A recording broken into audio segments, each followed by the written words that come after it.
नमस्कार, रणक्षेत्र देख रहे हैं आप और मैं हूं आपके साथ शिवांगी जैन। आज रणक्षेत्र में हम बात करेंगे वंदे मातरम से परहेज तो छोड़ दें हिंदुस्तान। जी हां, वंदे मातरम ये सिर्फ राष्ट्रीय गीत नहीं, ये हिंदुस्तान की धरती के हर कण का संस्कार है। लेकिन आज महाराष्ट्र की फडणवीस सरकार ने जब सभी स्कूलों को वंदे मातरम का पूरा संस्करण गाने का आदेश दिया तो राष्ट्रगान के इस पवित्र ध्वनि से भी कुछ मजहबी नेताओं के पेट में मरोड़ उठ गई। सोचिए जरा, जिस गीत ने स्वतंत्रता की लड़ाई में लाखों क्रांतिकारियों को बलिदान के लिए प्रेरित किया, उसी गीत से आज हमारे ही देश में कुछ लोग असहज हैं। समाजवादी पार्टी का विधायक अबू आजमी कहता है कि वंदे मातरम अनिवार्य नहीं होना चाहिए क्योंकि मजहब अनुमति नहीं देता। तो सवाल उठता है, जब बात मां भारती की आती है तब कुछ नेताओं की जुबान पर मजहब क्यों आ जाता है? क्या ये वही धरती नहीं जहां भारत माता की जय का उद्घोष करते हुए भगत सिंह फांसी चढ़े थे? क्या वंदे मातरम गाने से पहले भी मजहब का सर्टिफिकेट लेना पड़ेगा? अगर कोई इस मिट्टी में रहकर इस मां के गीत से एलर्जी रखता है तो सवाल उठना लाजमी है, क्या उन्हें इस धरती की रोटी का हक भी है? वास्तव में महाराष्ट्र सरकार ने 31 अक्टूबर से 7 नवंबर तक सभी स्कूलों में वंदे मातरम का पूर्ण संस्करण गाने का आदेश दिया है। शिक्षा विभाग ने परिपत्र जारी किया है कि 150 वर्ष पूरे होने पर हर स्कूल में पूरे गीत का गायन और उसके इतिहास की प्रदर्शनी लगाई जाएगी। अब तक स्कूलों में केवल पहले 2 पद गाए जाते थे, लेकिन अब इस बार पूरा वंदे मातरम गाया जाएगा। इसी निर्णय पर समाजवादी पार्टी के नेता अबू आजमी ने विरोध जताया है और यही बना है एक नया विवाद। बीजेपी नेता लगातार आजमी पर हमलावर हैं, लेकिन यह विवाद वंदे मातरम का नहीं, यह उस मानसिकता का है जो राष्ट्रभक्ति को भी मजहब के चश्मे से देखती है, जो इस मिट्टी में तो रहते हैं, खाते भी हैं, लेकिन सत्ता का आनंद उठाते हैं, लेकिन मां भारती के सम्मान में सिर झुकाने से इंकार करते हैं। यही दोहरी सोच है, यही भारत के विरोध की जड़ है। वंदे मातरम बंकिम चंद्र चट्टोपाध्याय द्वारा रचित सिर्फ राष्ट्रीय गीत नहीं, राष्ट्र की आत्मा है, जिसे नेताजी सुभाष चंद्र बोस, लाला लाजपत राय, रविंद्रनाथ टैगोर सभी ने इसे देशभक्ति की आत्मा कहा। सुप्रीम कोर्ट ने भी स्पष्ट किया कि वंदे मातरम का सम्मान सभी नागरिकों का कर्तव्य है। भले गायन वैकल्पिक हो, लेकिन अपमान अस्वीकार्य है। वंदे मातरम कोई सामान्य गीत नहीं, यह इस देश की आत्मा है। यह भारत माता की वंदना है। जो इस गीत से आहत होते हैं वे असल में भारत के अस्तित्व से आहत होते हैं। मजहब के नाम पर राष्ट्रभक्ति को बांटने वालों को यह याद रखना चाहिए कि भारत की मिट्टी मां है और मां के सम्मान में सिर झुकाना धर्म नहीं, कर्तव्य है। आज रणक्षेत्र से सुदर्शन न्यूज का सीधा संदेश है, जो वंदे मातरम नहीं कह सकता उसे भारत में रहने का अधिकार नहीं। करेंगे चर्चा, लेकिन उससे पहले सुनिए अबू आजमी ने क्या कहा है और इस पर महाराष्ट्र सरकार की ओर से क्या प्रतिक्रिया आई है। सुनिए। कि सबकी अपनी अपनी आस्था होती है, खासतौर से मुस्लिम धर्म में, इस्लाम में सबसे ज्यादा माँ का सम्मान है। माँ को सेवा करेंगे तो उनके पैरों के नीचे स्वर्ग है, लेकिन माँ का सजदा नहीं किया जाता। सजदा या नमन, किसी के आगे झुकना, वो सिर्फ अल्लाह के आगे, क्योंकि हमारा मानना है कि अल्लाह एक है और पूरी दुनिया, सूरज, आसमान, जमीन सब उसने बनाया और हम उसी के सामने सजदा करते हैं, उसी के सामने नमन करते हैं और किसी सामने नमन नहीं करते। लेकिन बहुत सारे लोग, शराब मना है इस्लाम में, बहुत सारे लोग पीते हैं। ज़िना मना है, बहुत सारे लोग करते हैं। जिसकी मर्जी हो करे, जिसकी मर्जी हो नहीं करे, लेकिन एक कंपलसरी करना मैं समझता हूँ ठीक नहीं है। सबकी अपनी अपनी आस्था है, अपना अपना धर्म है। अगर किसी हिंदू धर्म के साथ ये कहा जाए कि आप आइए, आपको कुरान पढ़ना है या आपको अल्लाह अकबर कहना है, मैं समझता हूँ ये गलत होगा, क्योंकि उनका अपना धर्म अलग है। इसी तरह से मुस्लिम धर्म में, मुस्लिम धर्म की जो आस्था है, उस आस्था का ध्यान रखना। मेरे हिसाब से तो देशद्रोह जैसा काम है कि आजादी के नारे वंदे मातरम के ऊपर आप कोई ऑब्जेक्शन लो। पाकिस्तान बन गया, जिनको पाकिस्तान जाना था पाकिस्तान चले गए, वहां अल्लाह अकबर का नारा करने पे कोई प्रतिबंध नहीं है, तो यहाँ वंदे मातरम के नारे पर कैसे प्रतिबंध हो सकता है? और जो अबू आजमी ने यदि इसका विरोध जारी रखा तो उनके खिलाफ न केवल पुलिस में कंप्लेंट की जाएगी, बल्कि उनकी विधानसभा के अंदर मानखुर्द के अंदर हमारे कार्यकर्ता जाकर वंदे मातरम का गाना सामूहिक पाठन करेंगे और पूर्ण पाठन करेंगे। और उनको भी निमंत्रण है कि वहां पर आए और हो सके हिम्मत हो तो रोक के बताएं। तो इसी विषय पर करेंगे चर्चा। तमाम पैनलिस्ट हमारे साथ जुड़ेंगे। परिचय आपसे करा देती हूँ। हमारे साथ मुस्लिम स्कॉलर मोहम्मद आसिफ मंसूरी जी जुड़े हैं। आसिफ जी, बहुत स्वागत आपका करती हूँ। कांग्रेस पार्टी का पक्ष रखने के लिए आशीष सैनी जी हमारे साथ जुड़ चुके हैं। आशीष जी, आपका भी बहुत स्वागत। लेकिन चर्चा की शुरुआत आसिफ जी आपसे ही करना चाहूंगी। आपको पता होगा कि वंदे मातरम देश की आत्मा है, लेकिन वंदे मातरम से आप लोगों को आपत्ति क्यों है? आप हिंदुस्तान में रह रहे हैं लेकिन वंदे मातरम से आप आपत्ति कर रहे हैं। आसिफ जी बताइए।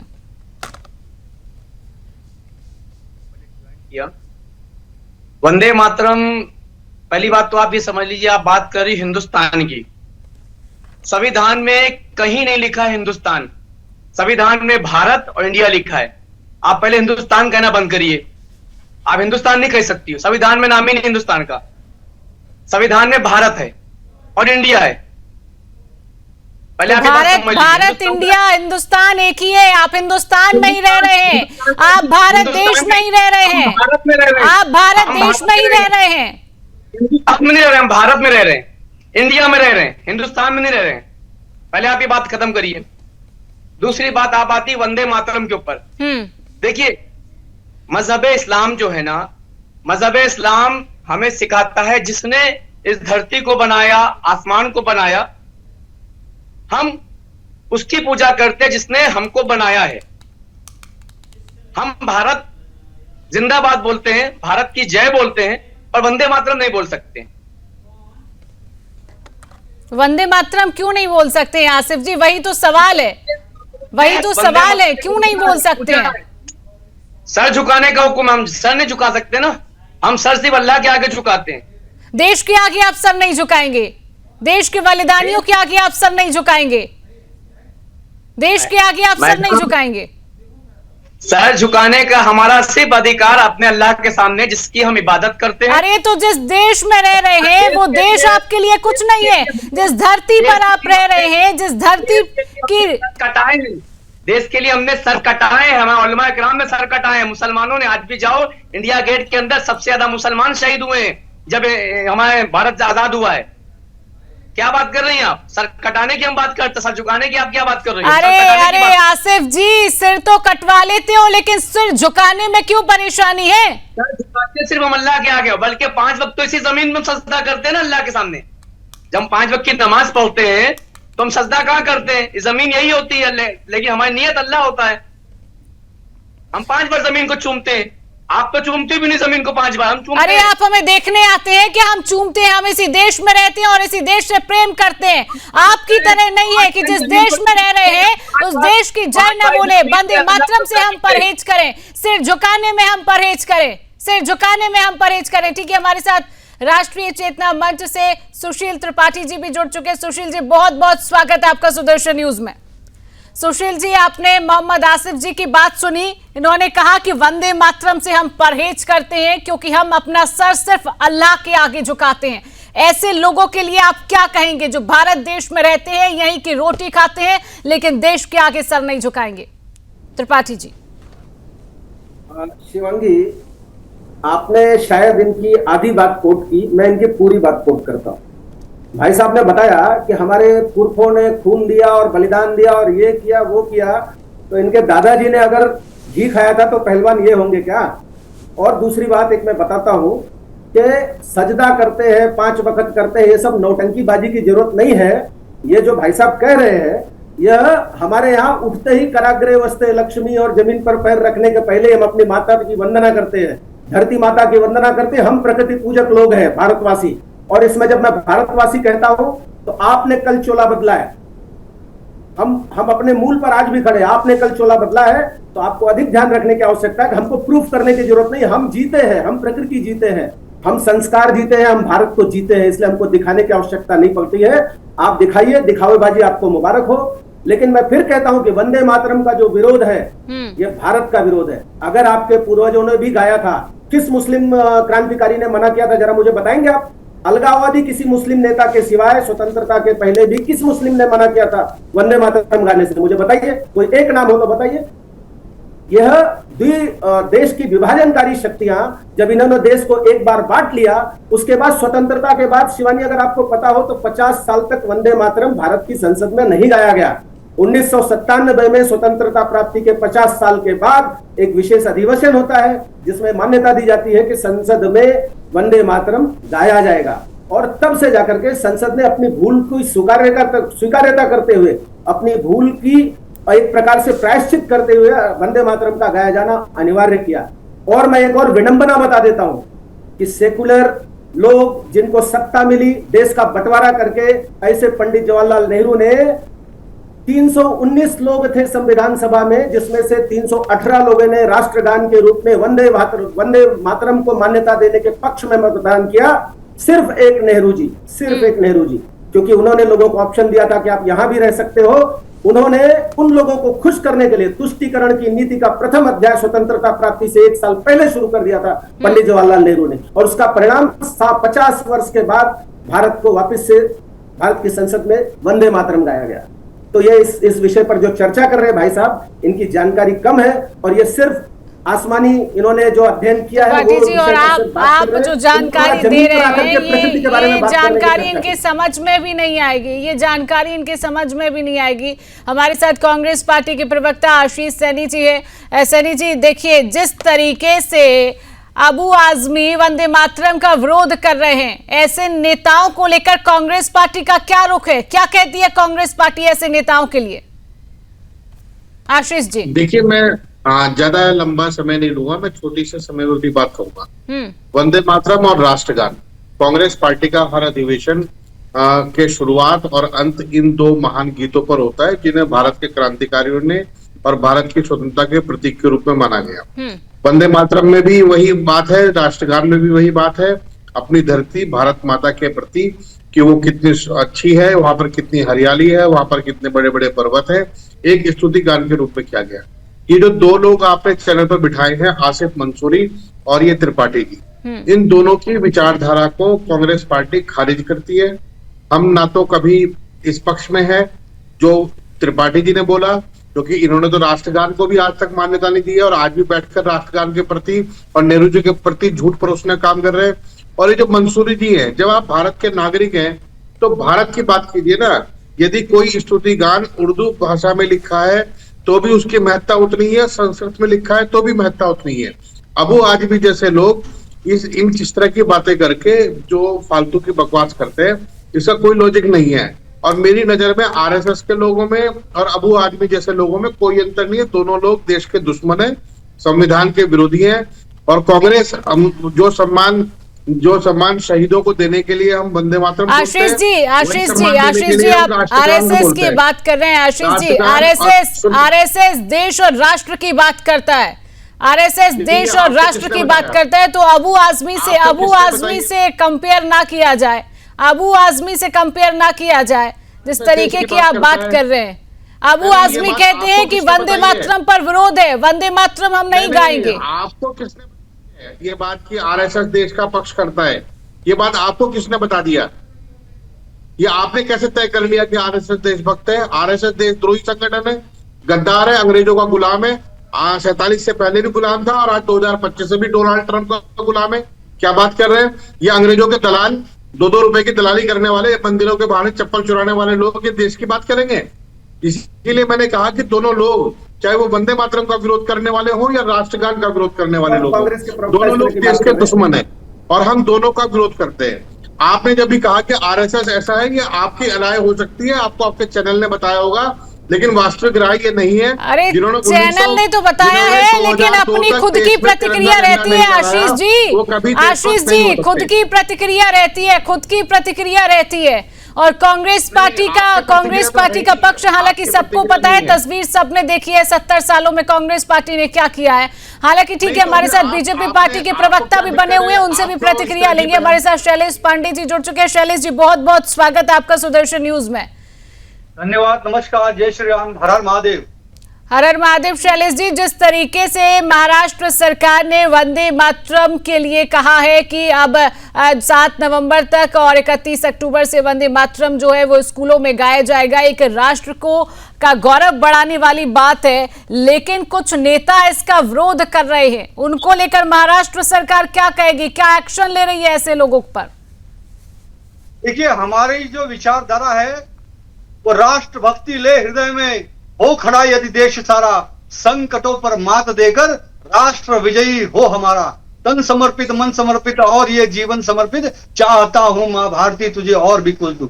संपूर्ण जीवन को सर्वस्व कुर्बानी करने वाले ऐसे स्वातंत्र वीर शहीदों का अपमान किया है अबू आजमी ने वंदे मातरम का विरोध करके, क्योंकि वंदे मातरम वो गीत है, अमर गीत है मां भारती का, जिसे गा गा कर स्वतंत्र वीर सैनिक, क्रांतिकारी, इस देश को आजादी दिलाने वाले मतवाले फांसी के फंदों पर झूल गए।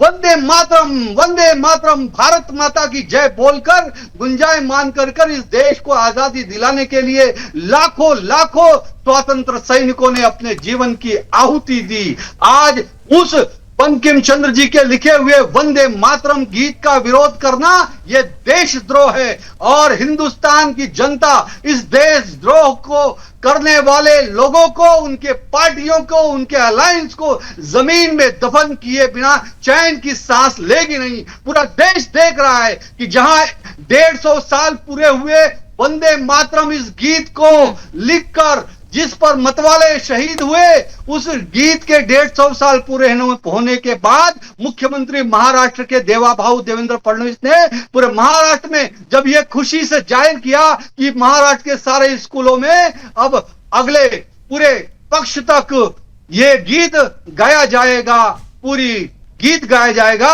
और उस वक्त ये विरोध करना ये बड़ा ही अपराध है, बड़ा ही एक तरह का मैं कहूंगा ये देशद्रोह है। मैंने इसके पहले भी कई बार चैनलों पर कहा है कि जो भी देश के खिलाफ बात करता है, राष्ट्रीय चिन्ह के खिलाफ बात कर रहा है, राष्ट्रीय गान के, राष्ट्रीय गीत के खिलाफ बात करता है, उसको कठोर से कठोर धाराओं में जेल के सलाखों के पीछे डालने की आवश्यकता है। आज जहां हम देश को यशस्वी प्रधानमंत्री नरेंद्र मोदी जी भारत माता को विश्व गुरु बनाने की ओर लेके जा रहे, 1947 के बाद ठीक है, आपने जो बात कही आपकी राष्ट्र बनाने की बात कर रहे हैं, वहां पर देशद्रोह वाली बातें करके अबू आजमी ने मां भारती पर एक प्रकार का ये बड़ा ही अपराध किया है। चलिए ठीक है शैलेश जी, हमारे साथ समाजवादी पार्टी से प्रवक्ता राहुल यादव जी भी जुड़ चुके। राहुल जी, बहुत बहुत स्वागत है आपका सुदर्शन न्यूज में। थैंक यू, नमस्कार। राहुल जी, वंदे मातरम देश की आत्मा है, लेकिन आप लोगों को वंदे मातरम से आपत्ति क्यों है? राहुल जी जवाब दीजिए। हम लोगों को वंदे मातरम से कोई आपत्ति नहीं है। हमसे ज्यादा भाजपा हिंदू मुस्लिम का रंग देके इस देश की आबो हवा खराब करना चाहती है। शिक्षा को शिक्षा की जगह ले जाना चाहते हैं समाजवादी लोग। कहां से आ गए इसके अंदर? ये देश की बात है, देश की एकता की बात है, राष्ट्रवाद की बात है, आज देशभक्ति की बात है। वंदे मातरम देशभक्ति का गीत है। आप शिक्षा को किस दिशा में ले जाना चाहते हैं? राहुल जी, आप कह रहे हैं कि हमें आपत्ति नहीं है, ठीक है राहुल जी, आप कह रहे हैं हमें आपत्ति नहीं है, लेकिन आपकी पार्टी के विधायक तो कहते हैं कि वंदे मातरम से आपत्ति है। किसी भी जाति, किसी भी धर्म, किसी भी धार्मिक चीज से किसी से कोई आपत्ति नहीं है। हिंदुस्तान सबका देश है, हिंदुस्तान में सब खुश रहेंगे, सब सुरक्षित रहेंगे, जब ही हिंदुस्तान एक अच्छी तरह से निखरेगा, उभरेगा और तरक्की करेगा। अरे तो अपनी पार्टी के नेता को समझाइए ना राहुल जी, जो वंदे मातरम का विरोध कर रहे हैं। आप अगर शिक्षा में किसी और चीज को बीच में लाएंगे तो शिक्षा खराब होगी। अच्छा, वंदे मातरम कोई और चीज है राहुल जी, वंदे मातरम कोई और चीज है। मतलब नहीं है मेरा, शिक्षा में आप धर्म को किसी चीज को ले जाएंगे तो वो खराब होगी। देशभक्ति है वंदे मातरम, वंदे मातरम, वंदे मातरम देशभक्ति है, कोई आपत्ति नहीं है। राष्ट्रभक्ति है वंदे मातरम, कोई धर्म या मजहब नहीं है, वंदे मातरम देश के लिए। राहुल जी गलत बात आप कर रहे हैं, आप हिंदुस्तान में रहते हैं और आप इस तरीके की बात कर रहे हैं। माता की जय के खिलाफ आप शर्म आनी चाहिए। शिक्षा के लिए ले जाना चाहते हैं हम लोग। देश हम लोग चाहते हैं कि धर्म का देने का काम आप दलाल भाजपा के लोग जिन्होंने राष्ट्रगान का हमेशा अपमान किया है, ये राष्ट्र गीत पर कैसे बोल रहे हैं? खिलाफ है। नहीं, चलिए आप जरा वंदे मातरम पढ़ के सुनाइए अगर आपको आता है तो। त्रिपाठी जी और पांडे जी दोनों को बोल रहा हूँ। मुझे आता है, मैं बोला शुरू करता हूँ। हाँ करिए। वंदे मातरम सुजलाम सुफलाम मलयज शीतलाम सच श्यामलाम वंदे मातरम। अरे क्या आवाज नहीं आ रही? तुम्हारे कान बहरे हो गए? तुमको वंदे मातरम से नफरत हो गई है? तुमको भारत माता की जय से नफरत हो गई है? तुमको सिया और रामचंद्र जी के जय से नफरत हो गई है? तुमको देश से नफरत हो गई है? सुनाइए। चलिए ठीक है, मोहम्मद आसिफ मंसूरी जी को मैं बहुत समय से देख रही हूँ, ये बहुत मुस्कुरा रहे हैं। जब देश की बात हो रही है तो इनकी बहुत मुस्कुराहट इनके चेहरे पर देखी जा रही है। अरे आसिफ जी, शर्म आनी चाहिए आपको। आप वंदे मातरम का विरोध करते हैं और इसी देश में रहते हैं, जब देश की बात होती है तो आप मुस्कुराते हैं। आप मंद मुस्कुराहट आपकी बता रही है। ये है जो आरएसएस की आप बात कर रही हो, देशभक्त की, जिसने 51 साल तक अपना झंडा नहीं फहराया, आप उनको देशभक्त बोलते हो। और जिसने अपने पूर्वजों को यहाँ कुर्बान कर दिया, आप उनके ऊपर उंगली उठाते हो। जिन्होंने तलवे चाटे, आप उनको देशभक्त बोलते हो। वो तो आज भी आप देशभक्त बोलते हो। अरे आसिफ जी, अरे सुनिए जरा, जो आप जिन पूर्वजों की बात कर रहे हैं, आप जिन पूर्वजों की बात कर रहे हैं कि हमारे पूर्वज कुर्बान हुए, वो खुद राष्ट्रगान गाते थे, वंदे मातरम गाते थे। आपकी तरह नहीं थे कि जिस देश में रह रहे हैं, जिस देश का खा रहे हैं, उसी देश का विरोध करेंगे। मनुवादी चूरमंगे जो है ना, आने वाला ये जो एक मिनट सुन लीजिए। अरे क्यों आते हो? मनुवादी चूरमंगे लोगों को राशन पर टिकाकर बैठे हुए हैं, देश की अर्थव्यवस्था को डुबाकर ये वंदे मातरम का लोग छोड़ रहे हैं।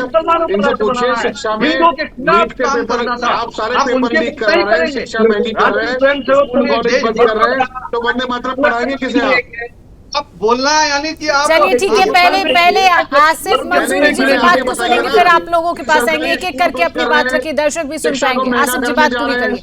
ठीक है, आप लोगों की बात को भी सुना जाएगा। ठीक है, बात पूरी करिए आसिफ जी। मैं ये बोल रहा हूँ, आप आरएसएस की अगर बात करती हो, पहले आप बोलती हो आरएसएस बहुत बड़े देशभक्त हैं। कहाँ से देशभक्त हैं? अरे आसिफ जी, जो मुद्दा है उस पर बात करिए, जो मुद्दा है उस पर बात करिए, मुद्दे से मत भटकिए, मुद्दे से मत भटकिए, उस पर हम बाद में चर्चा करेंगे। वंदे मातरम की बात होगी, आप वंदे मातरम का जवाब दीजिए। जानती है कि राष्ट्रीय स्वयंसेवक। अरे आरएसएस की बात के लिए हम आपको अलग से इनवाइट करेंगे, उस पर चर्चा करेंगे। जो बात हो रही है उसका जवाब दीजिए। वंदे मातरम से परहेज क्यों है आप लोगों को? आप इसका जवाब है आपके पास, आप इसका जवाब दीजिए जो पूछा जा रहा है। इधर उधर की बातें मत करिए जी। वंदे मातरम जवाब दिया है कि भाई हम उसकी पूजा करते हैं जिसने सबको बनाया है। हम पूजा, हाँ, भारत की जय बोलते हैं, भारत जिंदाबाद बोलते हैं, इंडिया जिंदाबाद बोलते हैं, जो हमें संविधान ने अधिकार दिया है। इसमें क्या आपको प्रॉब्लम हो रही है? अरे अपने नेताओं के तलवे चाटने वालों, उनके जूते उठाने वाले, उनके पैर पड़ने वाले, उनके सामने सजदा करने वालों, समाजवादियों, अपने नेताओं के आप अपने नेताओं का धर्म जाति नहीं देते हो, क्योंकि स्वार्थ रहता है तब उस पर ऑब्जेक्शन नहीं होता। और भारत माता की जय और वंदे मातरम कहने में शर्म आती है आपको, ये जानकर हमको भी बड़ी शर्मिंदगी होती है। हमें शर्म लगता है कि आप इस देश के नागरिक हो। आपकी जो विचारधारा है, आपकी जो सोच है, आपको ये सोच बदलने की आवश्यकता है। देश सबसे पहले होता है, देश को आगे लेकर चलना चाहिए। उसके अंदर भक्ति की अगर राष्ट्रगान की बात है, राष्ट्र चिन्ह की बात है, राष्ट्रगीत की बात है, तो उसे दिल से स्वीकार करने की आवश्यकता है। ये तो आप लोगों को पीढ़ियों को बताना चाहिए। हर व्यक्ति को, 50 करोड़ नागरिकों को वंदे मातरम गाते हुए जज्बात आना चाहिए। आज जिस वंदे मातरम को खाकर हमारे देश के स्वतंत्र फांसी के फंदे पर झूल गए, अपना सर्वस्व चलिए ठीक है, राहुल जी से जवाब आजादी दिलाई, उस वंदे मातरम में आपको धर्म दिखता है, उस वंदे मातरम में आप टीका टिप्पणी करते हो। ये बड़ा ही शर्मनाक है, बड़ा ही शर्मनाक है। सोच बदलने की आवश्यकता है, आप देश के साथ चलो। लेकिन मैं आपको बताता हूं आपके चैनल पर, इनकी सोच बदलने वाली नहीं है। इनकी सोच अभी भी वही है जो सोच थी, देश को टुकड़े कराए, भारत माता को हिंदू मुसलमान के नाम पर बंटवा दिया। और मैं ये डंके की चोट पे कहता हूं, ध्यान रखो, हिंदू मुसलमान के नाम पर मुसलमानों के लिए तुमने पाकिस्तान लिया, अब ये बचा हुआ हिंदुस्तान ये हिंदुओं का है, हिंदू राष्ट्र है, और हिंदू राष्ट्र में वंदे मातरम बजेगा, गायन होगा, उसका जय जयकार होगा। तुम जैसे डोनाल्ड ट्रंप के गुलाम हैं, आप शी जिनपिंग के गुलाम होने वाला नहीं हैं, है। आप डोनाल्ड ट्रंप वंदे मातरम का गीत का गुंजायमान होगा, स्कूल पर होगा, और बच्चा इस देश का वंदे मातरम बोलेगा। कोई साइकिल उसको रोक नहीं सकता है, रोक नहीं सकता है। अगर किसी को बुरा लगता है तो देश छोड़कर चला जाए, जिसको वंदे मातरम नहीं पसंद है वो पाकिस्तान चला जाए। अगर इस देश में रहना होगा, तुम लोग होगा, अगर इस देश में रहना होगा, वंदे मातरम कहना होगा। तुम्हें आता भी नहीं है, किस दुनिया में जी रहे हो, भ्रष्ट हो, बेईमान हो, चोर हो, और क्या हो आप लोग, बलात्कारी हो, दफंगे हो, आपको बात करने की तमीज नहीं है, बदतमीज हो आप। चमचागिरी क्यों कर रहे हैं बताइए, कुलदीप सेंगर की चमचागिरी क्यों कर रहे हैं, वंदे मातरम की बात करते हैं आप दल्ले लोग। तुम कितने पत्ते चाटते हो बताओ ना, तुम कितने तिरंगा नहीं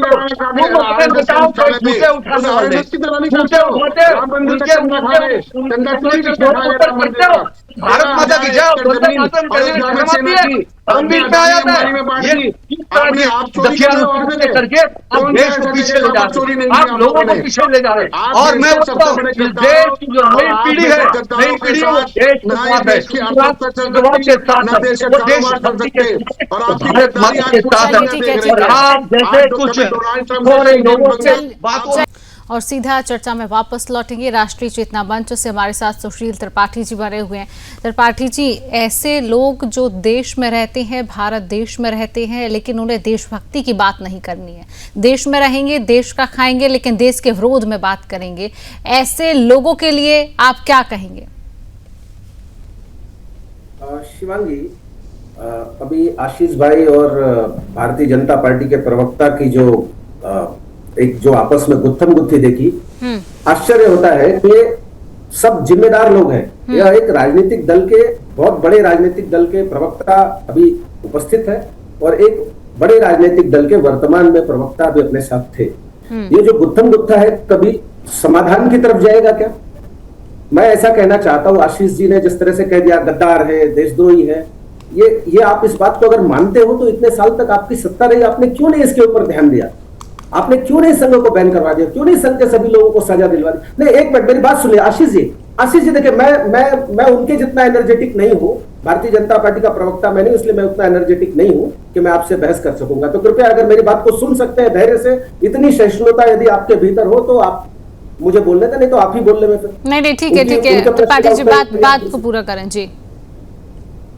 तो मुझे ऐसा लगता है कि Samajwadi party, Congress party, Bharatiya Janata party को मैं थोड़े हद तक इससे अलग रखूंगा। फिलहाल मैं कोई भारतीय जनता पार्टी के समर्थन के कारण और कोई द्वेष के कारण नहीं कर रहा हूं, लेकिन लगभग सभी विपक्षी दल सत्ता में जो इस समय नहीं है, भारतीय जनता पार्टी और एनडीए के अतिरिक्त, वो दिखाई क्या देता है कि सभी का टारगेट क्या है? एक हड्डी होती है, उसके, मैं ऐसा कुछ किसी को व्यक्तिगत कुछ कहना नहीं चाहता, लेकिन एक हड्डी के पीछे कई सारे जानवर जिस प्रकार से झपटते हैं और आपस में छीना झपटी जिस प्रकार से होती है, तो लक्ष्य एक ही हड्डी है। इसलिए मुस्लिम वोट बैंक उसको खुश करने के लिए सब कुछ, अपीजमेंट के लिए सब कुछ। मैं फिर कहता हूं, आशीष भाई ने शुरू में मेरी बात को जो काटा और कहा कि सुशील जी कुछ भी कह रहे, तो मैं कहता हूं, मैंने जो कहा कि 319 में से 318 मत विरोध में गए, सिर्फ एक पंडित जवाहरलाल नेहरू का मत वंदे मातरम के विरोध में था, बाकी 318 मत वंदे मातरम के समर्थन में, राष्ट्रगान के लिए। इसको आपने सिद्ध कर दिया कि राष्ट्रगान और इसके विरोध में मैं बात कर रहा हूं, जनगण मन अधिनायक के। ऐसा आपने कैसे समझ लिया? मेरा स्पष्ट कहना है कि जो विषय था उस विषय पर रहिए, उस विषय पर चर्चा करिए, और उस विषय में यह तथ्य सही है कि नहीं, इस बात को अगर कोई झुठला सकता हो तो मेरे से चर्चा करे कि नहीं ये विषय गलत है। मैं समाधान की ओर कोई जब हम कोई चर्चा कर रहे हैं तो उससे किसी समाधान पर जाकर पहुंचे। अच्छा, वंदे मातरम के लिए भाई साहब ने बताया, कांग्रेस के प्रवक्ता ने, कि एक बहुत ही बढ़िया इन्होंने विषय लिया कि हम तो उसके समर्थक है वंदे मातरम के। फिर ऐसा क्या हो गया कि 50 साल आजादी के बाद 1946 में जब संविधान सभा के अधिवेशनों में जब ये विषय आने लगे, वंदे मातरम के चयन पर एक मत का विरोध था, चलो मान लिया सारी बातें। नेहरू जी के बाद भी भारतीय आपका शासन रहा, क्या विषय रहा कि वो नहीं कर सके आप? 1997 लग गया, 50 साल लग गए वंदे मातरम वापस से राष्ट्रगीत की मान्यता प्राप्त करते हुए, और संसद में उसका गायन हुए 50 साल हो गए। इतने सालों तक हमने बुला दिया वंदे मातरम को, जिसके लिए आप भी कह रहे हो, और अभी हमारे भैया वो जो मौलवी साहब थे उन्होंने भी यही बात कहा कि हमारे पूर्वजों ने देश के लिए बलिदान दे दिया। अरे देश के लिए बलिदान दे दिया तो देश के लिए जय बोलने में आपका धर्म भ्रष्ट हो जाता है? चलिए ठीक है, आशीष जी जवाब देंगे आपकी बात। राष्ट्र धर्म है हमारे लिए, और हम सभी भारतवासियों के लिए राष्ट्र धर्म सबसे, हम जहां रहते हैं उस धरती को, उन्होंने भी कहा उस धरती के लिए सब कुछ करना, मतलब धरती के लिए सब कुछ करने की इजाजत इस्लाम देता है, लेकिन अगर उसकी जय बोल दी तो इस्लाम भ्रष्ट हो जाता है, इस्लाम खंडित हो जाता है। मेरे समझ में नहीं आता कौन सी प्रकार की ये विषय है। अच्छा, और सरकार ने एक विषय लिया, बच्चों को वंदे मातरम का इतिहास समझ में आएगा। अभी आशीष जी ने कहा, बड़े दुर्भाग्य की बात है कि इस बात पर ये परीक्षण ले रहे हैं कि वंदे मातरम मुझे पूरा आता है कि नहीं। मैं कहूंगा पूरा वंदे मातरम धुन के साथ, जिस दिन आपकी इच्छा होगी आशीष जी, मेरे साथ व्यक्तिगत आप सुनना। और मुझे लगता है आशीष जी ने जिस तरह छाती, तो मुझे उस विषय पर दुख हो गया आपने जब ये प्रश्न किया। आप जीरो पूछेंगे करोड़ में कितने, बिलियन में कितने, ट्रिलियन में कितने, ये समय नहीं है ये बात करने का। चलिए ठीक है आशीष जी जवाब देंगे। चर्चा का विषय नहीं था वंदे मातरम पूरा आता नहीं। अगर वंदे मातरम नहीं आता, इस कारण से वंदे मातरम सभी को आना चाहिए, यह उद्देश्य है सरकार का, ये गलत है क्या? अगर सभी को वंदे मातरम आए, महाराष्ट्र के सभी बच्चों को, इसमें आशीष जी को कुछ गलत दिखता हो तो मेरा तो फिर अगला प्रश्न आपसे। ठीक है आशीष जी, अगर आपको कुछ गलत दिखता है। देखिए, आप बात बिल्कुल स्पष्ट है, आप एक बिल्कुल साफ सुथरे शब्दों में समझिए कि जैसे हमने कहा कि कांग्रेस पार्टी के हर अधिवेशन में, प्रथम अधिवेशन से लेके जो अंतिम अधिवेशन हुआ है अब तक, उसमें भी राष्ट्रगान और राष्ट्रगीत दोनों का एक साथ बराबर सम्मान रखा गया है, और हम उनको कार्यक्रम प्रारंभ होने से पहले और उसके बाद उसे पढ़ते हैं। नंबर दूसरी बात, आपने कहा कि आरएसएस की बात हुई और बीजेपी की बात हुई। भारतीय जनता पार्टी की विचारधारा जो आरएसएस से पोषित होती है, उसमें राष्ट्रगान को और राष्ट्रगीत को बिल्कुल अपने किसी भी कार्यक्रम में उस तरीके से शामिल नहीं किया गया। जब इन्होंने राष्ट्रगान को 2002 में तिरंगे के साथ स्वीकार किया अपने कार्यालय पर, तब इन्होंने वंदे मातरम की बात की। वंदे मातरम में और राष्ट्रगान में मेरी दृष्टिकोण में कोई अंतर नहीं है, दोनों समान है, और हम अपने देश की गौरव गाथा पढ़ते हैं और अपने देश का सम्मान करते हैं। अगर आप ये कहते हैं, मैंने उनको भी, मुस्लिम जो स्कॉलर थे उनको भी कहा, और आप उनको भी कहा जो भारतीय जनता पार्टी के प्रवक्ता थे, कि आप दोनों लोग केवल वंदे मातरम और राष्ट्रगान और राष्ट्रगीत पर केवल आग लगाना चाहते हैं, नफरत फैलाना चाहते हैं, लेकिन आने वाली पीढ़ी में उसकी स्वीकार्यता नहीं कर रहे। उन्होंने कहा कि नहीं, वंदे मातरम जरूर गाना चाहिए, स्कूल में ही गाना चाहिए, इसे पाठ्यक्रम में ही शामिल करो। मैं जब पढ़ता था तो मेरे पाठ्यक्रम में वंदे मातरम और राष्ट्रगान दोनों थे। ये तो तब तो भारतीय जनता पार्टी थी नहीं, तब तो कांग्रेस की सरकार थी, लेकिन हमने तो पढ़े हैं। तो अब आपको क्या दिक्कत है कि आप अगर मुंह में ठूसने की कोशिश करेंगे तो एक बार को तो आदमी मुंह पीछे करेगा ही। दूसरी बात यह है कि आपने आरिफ मोहम्मद खान का नाम सुना होगा। आरिफ मोहम्मद खान कांग्रेस के बड़े भाजपा के बड़े नेता रहे हैं, केरल के राज्यपाल रहे। उन्होंने राष्ट्रगीत वंदे मातरम का उर्दू में अनुवाद किया, और उर्दू में अनुवाद करके पूरे मुस्लिम समुदाय को बताया कि इसमें एक भी चीज ऐसी नहीं है जो आपके धर्म के पालन में आड़े आती हो, कहीं ऐसे आड़े नहीं आ रही है। तो ये बात आप एक समझाई जा सकती है और समझाई गई है, और हिंदुस्तान के 99.99% मुसलमानों ने इसे स्वीकार भी किया है। यदि 1% स्वीकार नहीं कर रहे हैं और महाराष्ट्र में आपको कोई समस्या है तो आप कानूनी कार्रवाई कीजिए, किसने मना किया? लेकिन चलिए ठीक है आशीष जी, समय का अभाव है, चर्चा यहीं पर रोकेंगे।